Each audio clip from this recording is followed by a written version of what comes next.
Guys, আপনি কি 20,000 টাকার আশেপাশে একটা গেমিং ফোন খুঁজছেন? তাহলে আপনি এই ফোনটি দেখতে পারেন, আইকিউ Z10X।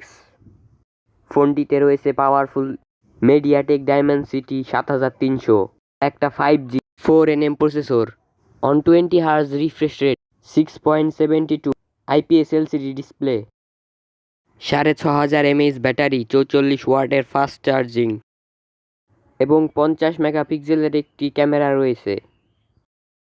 একটি ডাইনামিক লাইট রয়েছে যা গেম খেলার সময় চলে। তাছাড়া IP64-এরও রেটিং রয়েছে। ফোনটিতে আপনি পাবজি খেলতে পারবেন 60 FPS-এ। 3.1 স্টোরেজ টাইপ হওয়ার ফলে এই স্মার্টফোনটাতে ভিডিও স্পিড ভালো পাওয়া গেছে, যেমনটা আপনারা দেখছেন। আমার মনে হয় টোটালি পারফরমেন্স সেকশনটা আপনাকে সন্তুষ্ট করতে পারবে, সেই সাথে 2 বছরের মেজারেবিলিটি আর ফ্রি ফায়ার আপনি উড়াধুরা খেলতে পারবেন। অ্যারাউন্ড 20,000 টাকা বাজেটে আপনি এর থেকে ভালো গেমিং ফোন পাবেন না।